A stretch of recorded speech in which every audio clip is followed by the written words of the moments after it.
There is a man who, 500 years after his death, we still cannot fully explain. He painted two of the most famous pictures in human history. He drew the human body with a precision that would not be surpassed for centuries. He designed machines that would not be built for 400 years. He filled somewhere between 13 and 15,000 pages of notebooks with his thinking, and most of those pages were never meant to be seen by anyone. And here is the thing that stops me every time I think about it. He had no university degree. He had no formal training in Latin, which meant he was locked out of essentially every academic and scholarly institution of his era. He was not admitted to the Guild of Learned Men. He could not inherit his father's profession. The doors that opened for other talented young men in 15th century Italy were, one by one, closed to Leonardo da Vinci before he even had a chance to knock on them. And that is exactly where the story starts. Because every single thing Leonardo became, the painter, the anatomist, the engineer, the most voracious mind of the Renaissance, grew directly out of that exclusion. Leonardo was born on April 15, 1452, in a small hill town called Vinci, in the Republic of Florence. His father, Ser Piero da Vinci, was a notary. Successful, respected, exactly the kind of man whose son was supposed to inherit a defined and comfortable life. His mother, Caterina, was a peasant woman, and she and Ser Piero were not married. That fact, that single biographical fact, shaped everything. In the 15th century, illegitimate birth was not merely a social stigma. It was a legal and professional wall. Leonardo could not follow his father into the notarial profession. He could not attend the Latin-based schools that led to university and to the learned professions. He described himself in his own notebooks as "uomo senza lettere," an unlettered man. A man without the formal education that the establishment recognized. I love this phrase. I love that he used it, because he wasn't ashamed of it, or at least, not entirely. He wore it eventually like armor. It became his argument. It became his method. He was saying, I didn't learn what you told me to learn. I went and looked at the world instead. And so what he got, in place of a university, was something rarer. He got the freedom to look. He had no authority to defer to, no set curriculum to satisfy, no established school of thought demanding his allegiance. The system had excluded him, and so he built his own. Walter Isaacson, who spent years studying Leonardo's notebooks in preparation for his biography, puts it this way, and I'm paraphrasing him closely here, that Leonardo's lack of a classical education turned out to be one of the most important advantages in the history of human thought. It forced him to go directly to experience. It forced him to trust his own eyes over ancient texts. It made him, in a deep sense, incapable of intellectual deference. And you can see this in his notebooks. You can see him working things out from scratch, from first principles, from what he could actually observe, not from what Pliny said, or what Aristotle said, or what any accepted authority said. He had no habit of citation because he had no tradition to cite. He just looked.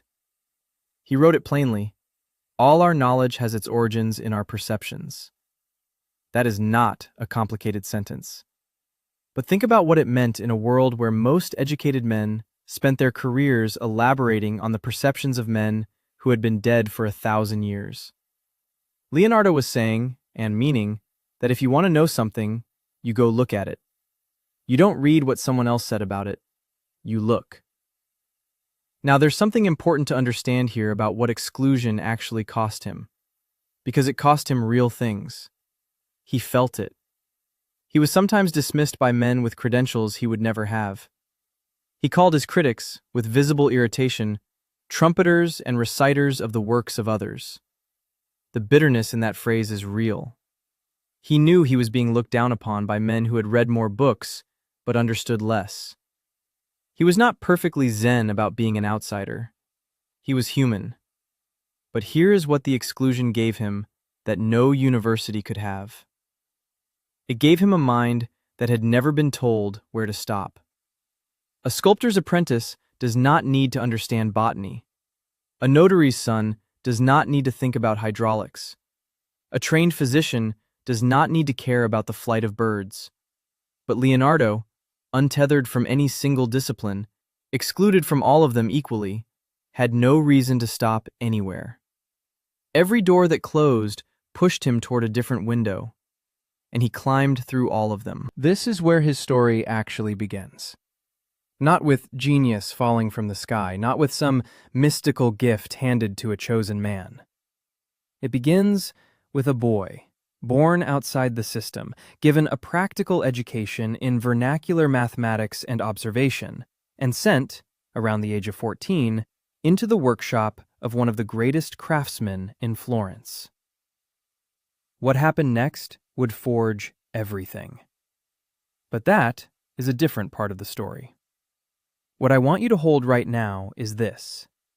The man who would eventually fill thousands of pages with the most extraordinary record of human curiosity in history started with less than almost anyone around him. No Latin, no inheritance, no institutional home. He built his entire method, the notebooks, the questions, the relentless looking, on the foundation of having nothing to fall back on except his own eyes. Learning never exhausts the mind, he wrote. For Leonardo, that wasn't inspiration poster wisdom. That was a survival strategy. It was the only path available to him, and he walked it further than anyone before or since. Verrocchio's bottega. This is where everything starts.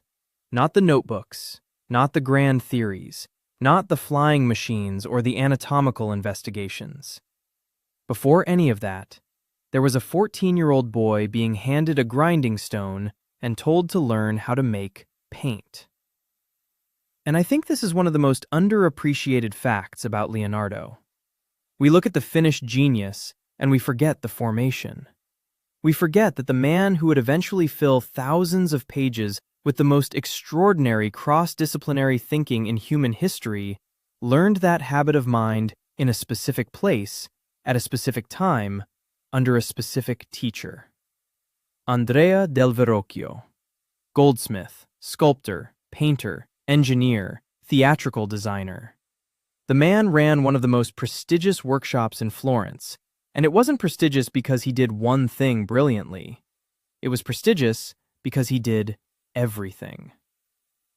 Think about what that environment does to a 14-year-old mind that is already constitutionally incapable of staying inside a single discipline. You walk in expecting to learn how to paint, and instead you find yourself surrounded by bronze casting, marble carving, hydraulic engineering, and the design of festival pageants for the Medici. Every single day, the message of that shop was the same. The world does not divide itself into neat categories. Why should you? The Florentine bottega system was a rigorous, practical education. Apprentices ground pigments, prepared panels, learned geometry and proportion, drew constantly from life, and gradually took on portions of real commissions. There was no separation between theory and making. You understood a thing by doing it. You did it by understanding it. The two were inseparable. And Verrocchio, specifically, pushed that further than almost anyone. Walter Isaacson, in his biography of Leonardo, makes the point that the range of the Verrocchio shop was unusual, even by the standards of the time. This wasn't just a painting studio. This was a place where a young man could absorb metalwork and sculpture and engineering and music and stagecraft, sometimes in the same week. Leonardo absorbed all of it. By the time he was 20, he had been enrolled in the Painters Guild of Florence. He was a qualified master. But what Verrocchio had actually given him was something larger than a credential. He had given him a model of how to think. The model was, nothing is unrelated to anything else. The engineer needs to understand form. The painter needs to understand anatomy. The sculptor needs to understand how light behaves. Pull one thread, and the whole fabric of the natural world comes with it. And then there's the story about the baptism of Christ. Giorgio Vasari tells it in Lives of the Artists, written about 30 years after Leonardo's death, so you have to read Vasari critically. The man was not above embellishment. But the core of the story has held up to scrutiny. Leonardo contributed an angel to the painting, and Verrocchio's angel and Leonardo's angel are sitting right next to each other on that canvas. You can see the comparison with your own eyes. And what you see is that Leonardo's figure exists in a different order of reality. The softness of the light, the psychological interiority on the face, the way the fabric falls, it is technically and emotionally more advanced. Vasari says Verrocchio was so surpassed that he resolved never to touch color again because a boy had humiliated his mastery. Whether Verrocchio truly put down his brushes forever, I don't know. But I love the image of a master craftsman looking at his apprentice's work and just stopping, recognizing something. Modern X-ray analysis has confirmed that Leonardo did paint significant portions of that work. The story, embellished as it may be in the telling, is grounded in something real. But here is what I keep coming back to. Leonardo did not arrive at Verrocchio's shop already formed. He was made there. The cross-disciplinary promiscuity that defines every page of his notebooks, the habit of moving from a hydraulics problem to a geometry sketch to a note on how to grind ultramarine on a single afternoon. That habit was forged in an environment where no one told you to stay in your lane, because there were no lanes. He says in his notebooks, "The painter who draws merely by practice and by eye, without any reason, is like a mirror which copies everything placed in front of it without being conscious of their existence." That conviction, that understanding must underwrite practice, is exactly what Verrocchio's shop taught by example every single day. The bottega also gave him something more personal. It gave him a community, a place to belong during years when, as an illegitimate child without a clear professional path, belonging was not a given. The workshop was his world. It was intellectually serious, physically demanding, socially alive. It was, in the truest sense, his education. And the education stuck. Everything he ever did, every notebook entry, every painting, every engineering scheme, bears the mark of a mind trained to treat all of knowledge as a single, interconnected workshop. He learned to look at a bronze casting and think about musculature. He learned to look at a sculpture and think about light. He learned, in other words, to see the connections that other people missed. That was the Verrocchio gift. And Leonardo spent the next 50 years following it to its absolute limit. So Leonardo leaves Verrocchio's workshop with something most people never get. Not just skills, a way of seeing. And now he has to figure out what to do with it. And what he does, what he actually does for the rest of his life, is write it all down. Obsessively, relentlessly, in the strangest, most extraordinary private archive any human being has ever produced. I'm talking about the notebooks. Here is what we're dealing with. After Leonardo died in 1519, his companion Francesco Melzi inherited everything. The paintings, the tools, and somewhere between 10 and 13,000 pages of handwritten notes and drawings. Melzi preserved them carefully for decades. Then Melzi died, and the notebooks scattered. Across libraries, private collections, royal courts, across centuries of Europe. Some pages are still missing. Some are probably gone forever. And yet, even after all of that, the neglect, the theft, the dispersal, approximately 7,200 pages survive today. 7,200 pages. Let that number sit for a moment. That is not a journal. That is not a sketchbook. That is a life's work hiding inside a life's work. It is held now in pieces across Windsor Castle, the Biblioteca Ambrosiana in Milan, the Institut de France in Paris, the British Library. Scholars have been studying these pages for over 100 years and are still finding things. And when you actually look at what's in them, you start to understand something. The notebooks were not a side project. They were not supplementary material to the paintings. They were the engine. The paintings, the sculptures, the architectural designs, those were the exhaust. The notebooks were where the combustion actually happened. A single page might contain a draft of a letter to a patron, next to a detailed study of how water spirals around an obstacle, next to a geometric proof, next to a sketch of a man's shoulder joint, next to a grocery list. No separation, no hierarchy. To Leonardo, it was all one continuous act of investigation.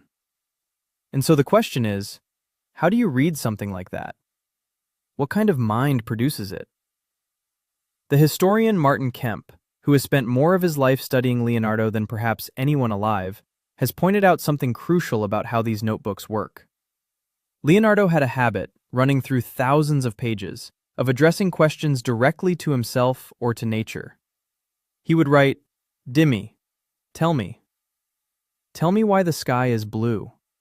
Tell me how the heart moves blood. Tell me why a bird's wing is shaped the way it is." Over and over. An unending interrogation of the visible world.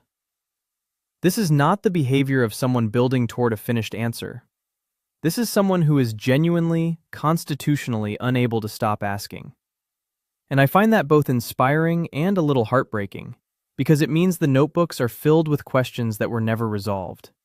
Threads picked up and abandoned. Investigations that opened into deeper investigations that opened into still deeper ones. He wrote in one of his notes, "Learning never exhausts the mind." And you believe him. You believe him completely, because the notebooks are proof. Now, there is one practical thing about the notebooks that people always ask about, and it is worth settling directly. Leonardo wrote in mirror script, right to left in mirrored Italian with his left hand. People have made this mysterious over the centuries. Was he hiding his work? Was it a code? It was almost certainly neither. He was left-handed. If you write left to right with a quill as a lefty, you drag your hand directly through the wet ink. Mirror script kept his hand ahead of the line, not behind it. It was a practical solution that became a lifelong habit. You can read it easily with a mirror. It was never hidden from anyone who wanted to look. What matters far more than how he wrote is why he wrote. And that reason is this. Leonardo drew in order to think, not to illustrate thoughts he had already completed. The drawing was the thinking. When he sketched a muscle, he was not recording knowledge he already possessed. He was using the act of drawing to force himself to understand something he did not yet understand. If you cannot draw a thing accurately, you do not yet see it clearly. And if you do not see it clearly, you do not know it. This is the core of his entire working method. Observation is not passive. It is active. It is violent, almost. You are forcing the world to give up its structure by refusing to look away. He wrote, "The eye, which is called the window of the soul, is the chief means whereby the understanding may most fully and abundantly appreciate the infinite works of nature." He believed that, not as a poet, as a program. The eye was the instrument. The notebook was where the instrument recorded its findings. And the ambition behind all of it was staggering. Nothing less than a complete encyclopedia of nature. Treatises on anatomy, hydraulics, optics, geology, the flight of birds, mechanics, painting. He planned all of it. He finished none of it. But the notebooks themselves, messy, scattered, unresolved, magnificent, those he never stopped. And that is why they are the masterwork. Not any single painting, not any single drawing. The 7,000 pages that survived are the truest record we have of what it looks like when one mind refuses, for 60 years, to stop paying attention. So we know what the notebooks are. 7,000 pages. A lifetime of looking. Now the real question, the one that actually matters if you want to understand how he worked, is What did he actually do every single day to fill them? Because it wasn't inspiration, it was a practice. Leonardo had a word he used constantly in those notebooks. Dimmi. Tell me. Tell me why the sky is blue. Tell me how the tongue works when a woodpecker strikes. Tell me why a wave collapses the way it does. Martin Kemp, one of the great Leonardo scholars, noticed this pattern running through the manuscripts, this relentless self-interrogation addressed to nature itself. It wasn't rhetorical. He actually meant it. He was waiting for an answer, and he wasn't going to stop looking until he got one. That's the first thing to understand about how he worked.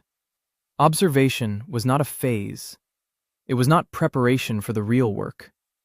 It was the work. Every single day, a new question, a new thing to see.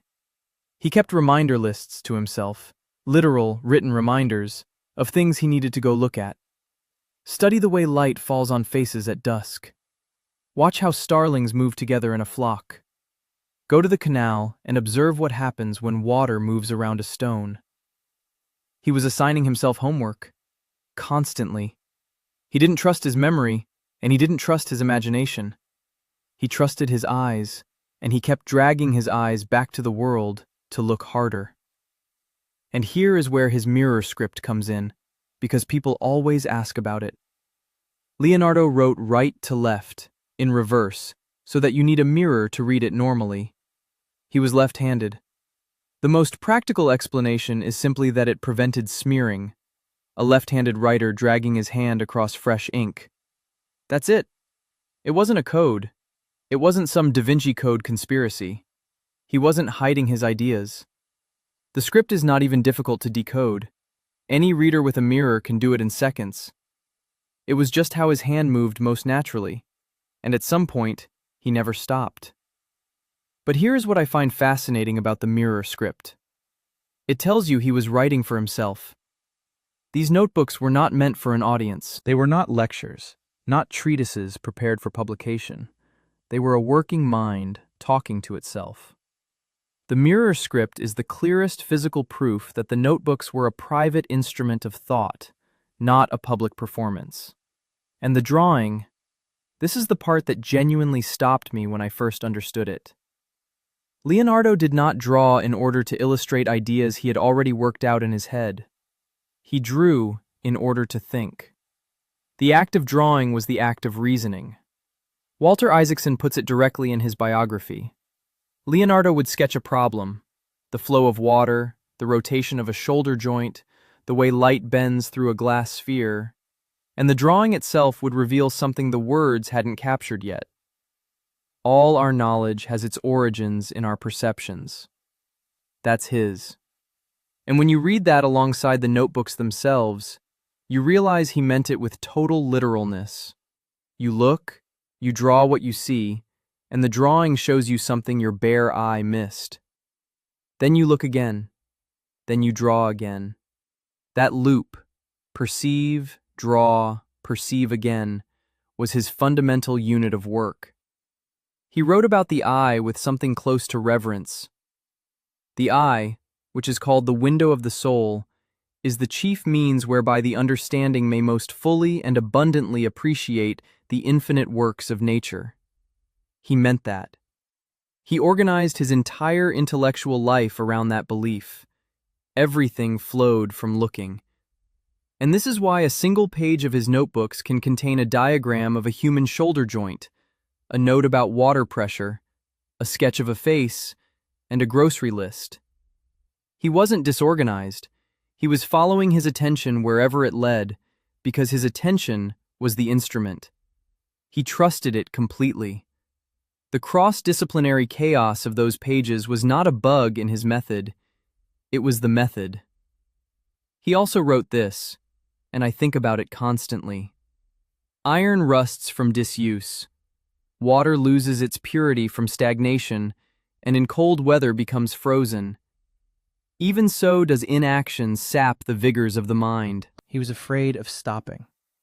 Not afraid in a neurotic way, Afraid in the way that someone who has found the only thing that genuinely satisfies them is afraid of losing access to it.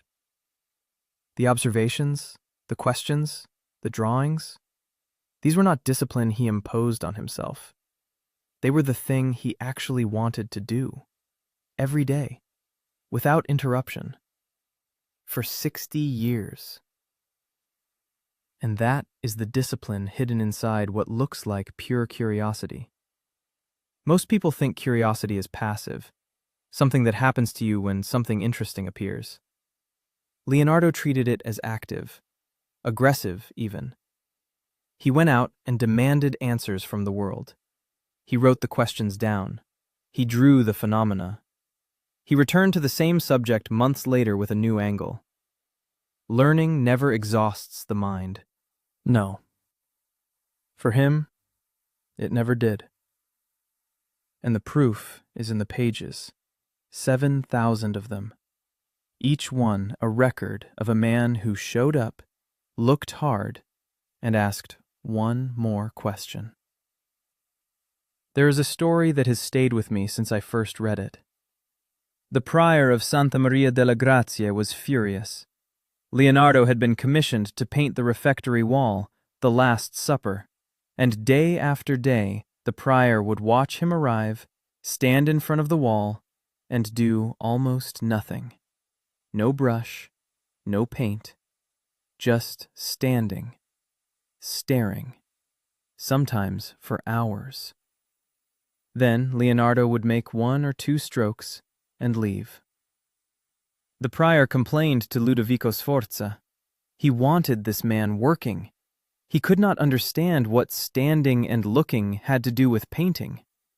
And Leonardo's response, recorded by the painter Giovanni Battista Giraldi through his father, who heard it firsthand, was essentially this: the greatest men sometimes accomplish the most when they work the least, because the most intense labor is happening in the mind. Think about what he is actually saying there.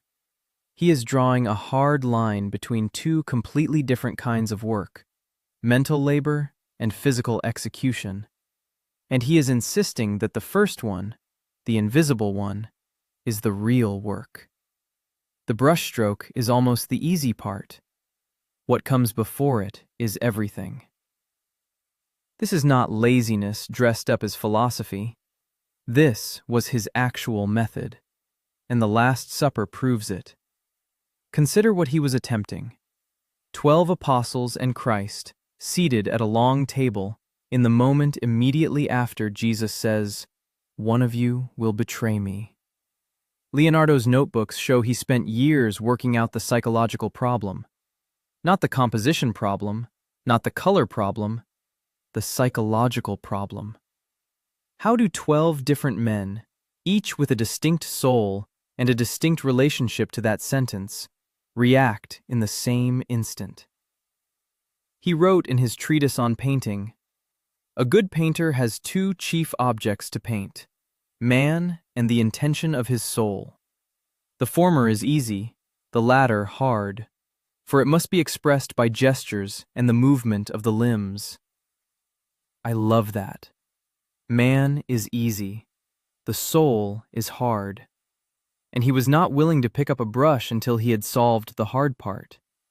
So he walked around Milan studying faces.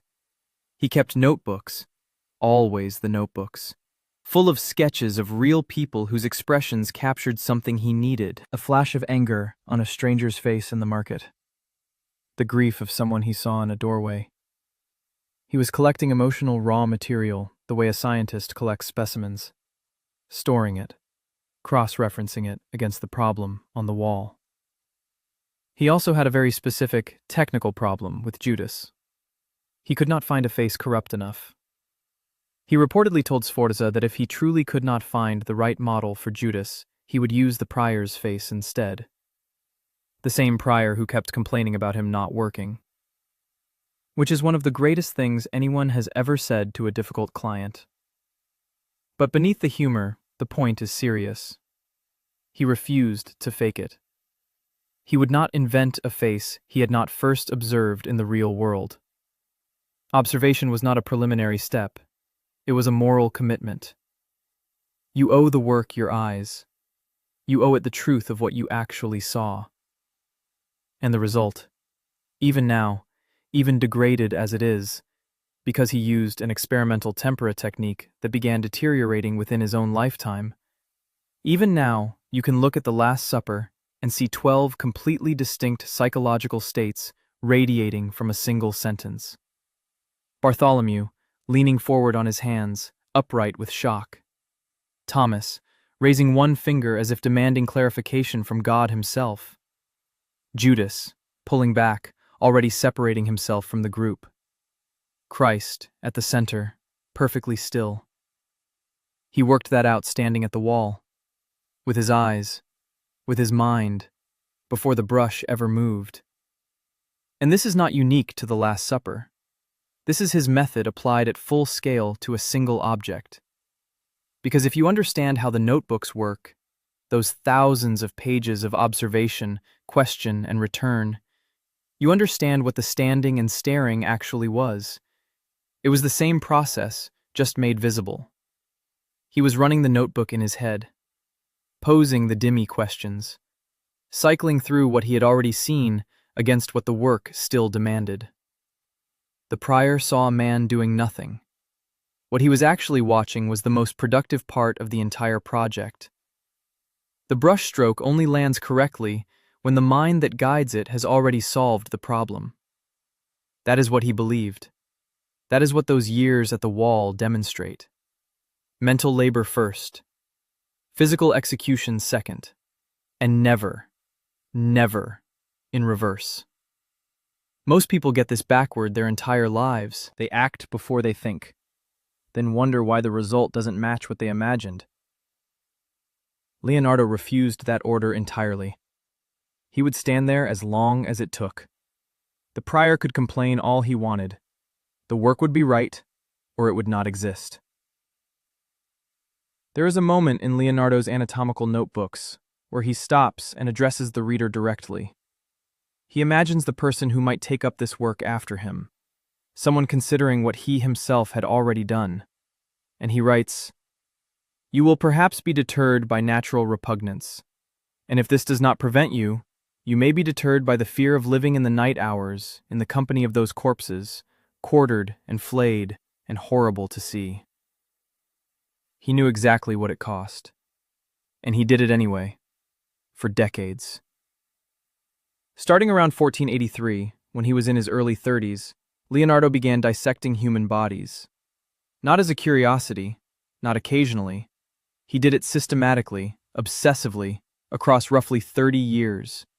In hospital morgues in Florence and Milan, working through the night by candlelight, surrounded by bodies in various states of decomposition. By the time his anatomical investigations were complete, he had dissected more than 30 human corpses and produced somewhere over 200 drawings of what he found inside. This was not a side project. This was central to the whole enterprise, because Leonardo had reached a conclusion that most painters of his era had not. You cannot paint what you do not understand, and you cannot understand a human body by looking at its surface. He writes in his notebooks, and this is a line I keep returning to, "A good painter has two chief objects to paint, man and the intention of his soul. The former is easy, the latter hard, for it must be expressed by gestures and the movement of the limbs." So if the soul is expressed through the limbs, through the muscles, through the precise angle of a wrist or the tension in a neck, then a painter who does not know what is beneath the skin is painting a lie. He is guessing. And Leonardo would not guess. He started a dedicated skull notebook in 1489. He wrote at the top of a fresh page that he intended to write a complete treatise on the human body, from its earliest development in the womb forward. He wanted to understand the whole system, and so he cut into skulls with a saw, mapped the ventricles of the brain, traced the paths of nerves, documented the chambers of the heart. He would make a drawing, then make a cross-section, then make the same structure seen from another angle, rotating the view so a reader could understand the form in 3 dimensions from a flat page. This is an invention. This convention, multiple views of the same structure on a single page, did not exist before Leonardo. Anatomists after him adopted it. Medical Illustrations still uses it today. He created it because he was thinking about how to transfer understanding, not just record what he saw. He wrote to defend his method with a kind of impatient directness I find remarkable. He says, "And you, who say it would be better to watch an anatomist at work than to see these drawings, you would be right, if it were possible to observe all the things which are demonstrated in such drawings in a single figure, in which you, with all your cleverness, will not see nor obtain knowledge of more than some few veins. A single dissection shows you one angle, one moment, one specimen. His drawings compressed 30 dissections into a system you could study, compare, return to. He was building an instrument for understanding, not a record, an instrument. And to be clear about the conditions, cold cellars, inadequate lighting, the smell, the constant risk of disease, the plain physical difficulty of the work. Leonardo describes it as something you have to steel yourself for. He acknowledges the repugnance and then, characteristically, just continues. He doesn't moralize about it. He states the obstacle and moves past it. His drawings of the heart are particularly extraordinary. He studied the valves, the flow of blood, the way the ventricles contract. He got certain things wrong. He could not see what only a microscope could later reveal. But he got the mechanics of the heart's valves essentially correct 5 centuries before modern cardiology confirmed the mechanism. He built small glass models to study how blood moved. He was running experiments. And all of this flows from the same conviction that runs through everything he did. All our knowledge has its origins in our perceptions. Not in books. Not in what Galen said. Not in what the ancient authorities handed down. In what you could actually see, touch, measure, cut open, and look at under candlelight at 2 a.m. in a Florentine hospital. He believed you could not paint a soul without first understanding every muscle beneath the skin. That is not a metaphor. That is his working method, stated plainly. The invisible made visible only through mastery of what lies beneath. Which means the path to the soul runs directly through the body, through 30 corpses, 200 drawings, and decades of nights that most people would not survive a single hour of. The anatomy was not preparation for the painting. The anatomy was the painting, done in advance, in a room most people never entered. Now we get to the philosophy underneath all of it, because Leonardo was not just a man who looked carefully. He was a man who had thought deeply about why you had to look carefully. He had a complete theory of knowledge, and it was radical for his time. Honestly, it would be radical in most rooms today. Here is the core of it. He believed that authority, ancient texts, received wisdom, the pronouncements of scholars who had spent their lives reading other scholars, was nearly worthless without direct verification from nature. Nearly worthless. He wrote, "Anyone who conducts an argument by appealing to authority is not using his intelligence. He is just using his memory." I love that so much. Think about how many meetings, how many academic papers, how many arguments that one sentence would simply end. He is saying, quoting someone smarter than you is not thinking. It is retrieval. Those are not the same thing. And this was not abstract for Leonardo. He was surrounded by men who had exactly that habit. Scholars who cited Galen on human anatomy without ever having opened a body. Philosophers who cited Aristotle on the natural world without ever having stepped into it. Leonardo had opened the bodies. Leonardo had stepped into the world. And what he found, again and again, was that the authorities were wrong. The veins did not go where Galen said they went.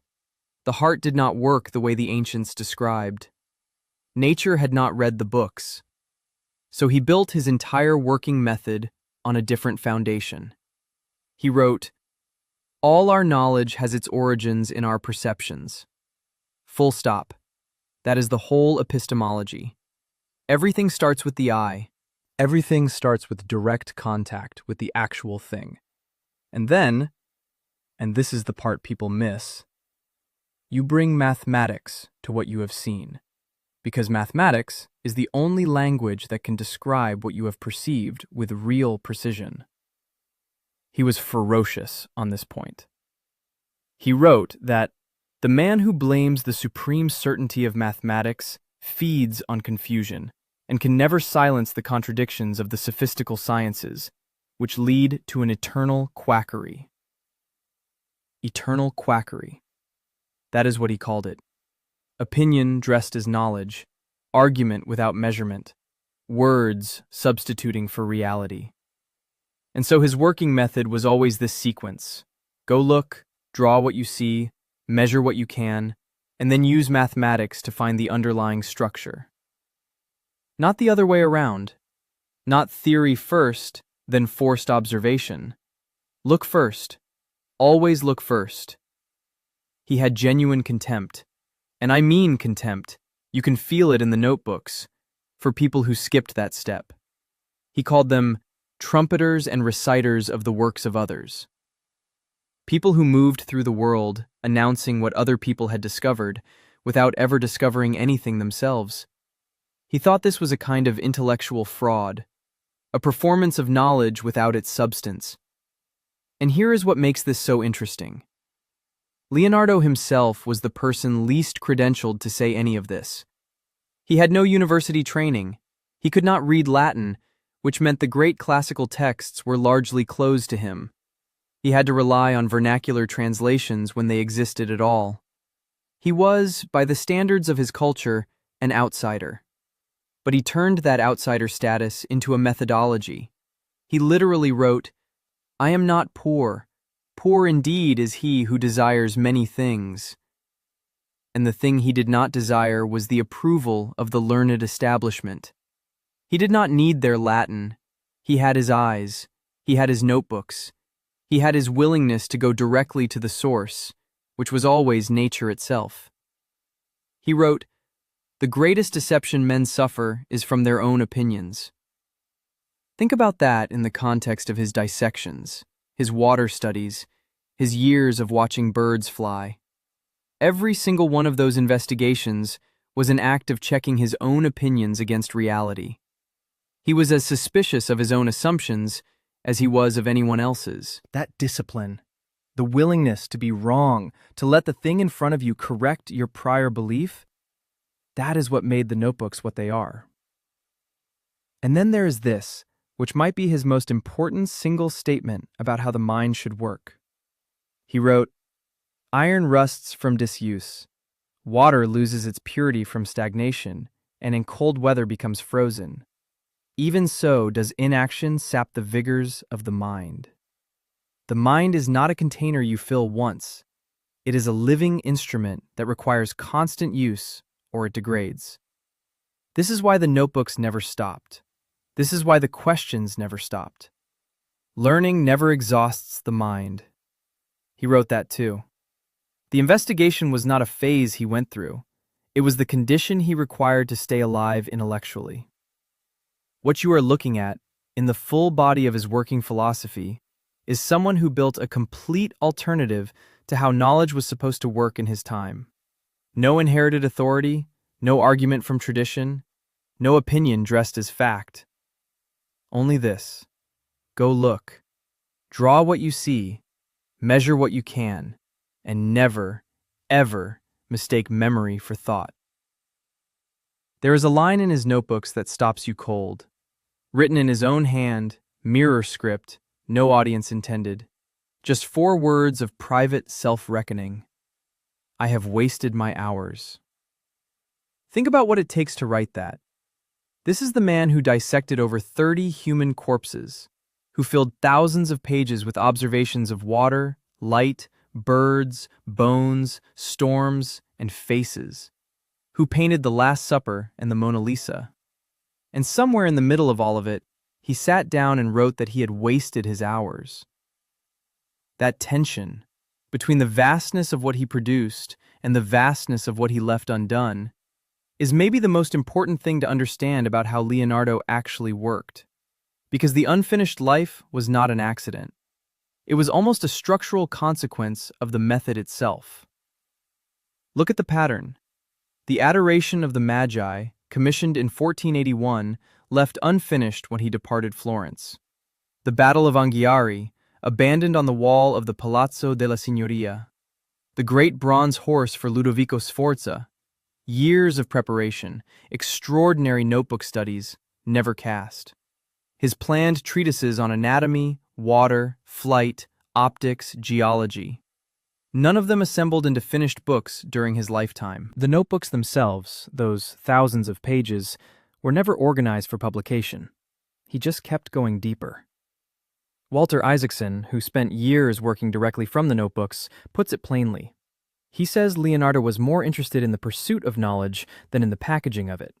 And that is exactly right. The investigation was the point. The question was more alive to him than the answer. And here is where I want to be careful, because it would be easy to read the unfinished work as failure. It is not. Or at least, it is not simply that.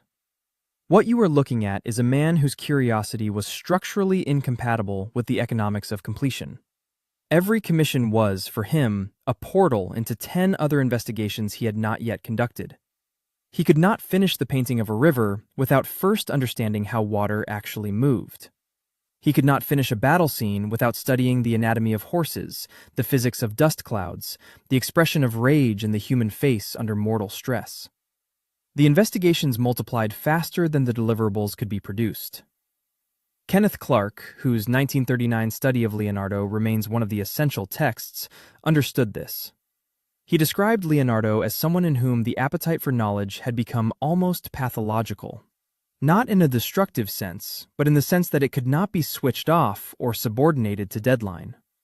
Clark wrote, and I am paraphrasing him here, that Leonardo's tragedy was the tragedy of a man whose gifts ran ahead of every form that could contain them. And yet, the self-reproach was real. I have wasted my hours. That is not a man at peace with his incompleteness. That is a man who understood the gap between what he had imagined and what he had delivered, and felt it. He had planned a complete encyclopedia of nature, treatises that would reorganize human understanding of the body, of water, of light, of mechanical force. None of it was finished. The ambition was not modest, and neither was the shortfall. There is something almost unbearable about the inventory Cardinal Luigi d'Aragona's secretary made when he visited Leonardo at Clos-Lucé in 1517. Leonardo was 65. His right hand had been paralyzed, likely by a stroke. He could no longer paint. And the secretary, Antonio de Beatis, recorded seeing 3 finished paintings, the Mona Lisa among them, and what he described as an infinity of volumes of notebooks. An infinity of volumes. 2 years from death, hand paralyzed, and the notebooks were still there. The investigation never stopped. The work of looking and recording continued, even when the hand that had done the most refined work in the history of painting could no longer hold a brush. That is the thing that breaks you open a little, if you sit with it. The notebooks were not preparation for something else. They were not a means to an end. They were the life's work. The looking was the work. The questions were the work. He wrote in one of those notebooks, "Learning never exhausts the mind." And he wrote in another place, "Iron rusts from disuse, water loses its purity from stagnation, and in cold weather becomes frozen. Even so does inaction sap the vigors of the mind." These were not aphorisms for public consumption. They were instructions he was writing to himself. Reminders, to keep going, to stay at it. So when you hold those two things together, I have wasted my hours, alongside learning never exhausts the mind, what you are holding is the complete portrait of how Leonardo actually lived inside his own work. Driven by insatiable curiosity, genuinely tormented by incompletion, unable to stop the investigation long enough to deliver everything the investigation had produced. The unfinished life was the price of the examined one. So what do we actually take from all of this? What does a man who lived 500 years ago, who wrote in mirror script by candlelight, who dissected corpses in the middle of the night, and drew water flowing around rocks for decades, what does he actually teach someone who sits down today to create something? Here's what I think. And I want to be precise about it because I think it is easy to romanticize Leonardo and miss the actual lesson. The lesson is not be a genius. The lesson is not be interested in everything. Those are outcomes, not methods. The real lesson is far more actionable than that. Leonardo treated curiosity itself as the work, not as a precondition for the work, not as a break from the work, as the work itself. Every time he wrote, "Dimmi, tell me," in the margin of a notebook page, that was not procrastination. That was the discipline. He had built a practice around the act of sustained questioning, and that practice produced everything else. He wrote, "All our knowledge has its origins in our perceptions." And he meant that literally. He meant, go look. Go actually look. Not at what the authorities said about the thing, at the thing itself. And so when he studied anatomy, he did not read Galen and summarize Galen. He went into cold rooms with bodies, and he cut, and he drew. When he studied water, he sat at riverbanks and watched eddies form around stones for hours. When he designed machines, he first spent years understanding the forces that the machines would have to work with. The observation always came first. The making came after. He said, "The painter who draws merely by practice and by eye, without any reason, is like a mirror which copies everything placed in front of it, without being conscious of their existence." A mirror, just reflecting, not understanding. He wanted to be the opposite of that. He wanted to understand deeply enough that what he made contained actual knowledge of the world. And what is remarkable, what still stops me, is that his deepest investigations and his greatest art were not in competition with each other. They were the same activity. The anatomical drawings are some of the most beautiful things I have ever seen. The studies of flowing water directly informed how he painted hair and drapery in ways that no other painter had achieved.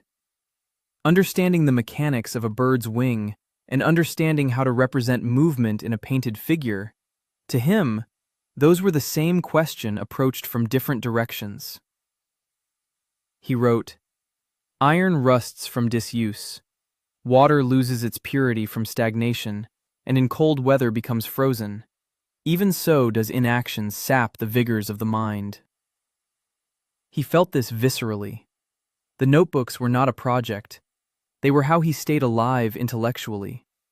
They were daily maintenance of the instrument he cared about most. And here is the thing about the unfinished paintings, the abandoned commissions, the treatises that were never assembled and delivered. "Yes," he wrote, "I have wasted my hours." Yes, the gap between what he investigated and what he delivered as finished work is real and large. But the notebooks survive, 7,000 pages of how one human mind engaged relentlessly with the observable world.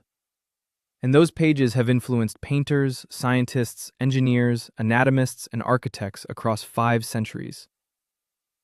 The investigation did not go nowhere just because it was never wrapped up neatly. It went everywhere. Walter Isaacson, who spent years with the notebooks researching his biography, put it plainly. The defining trait was not talent. It was the intensity and the persistence of Leonardo's curiosity.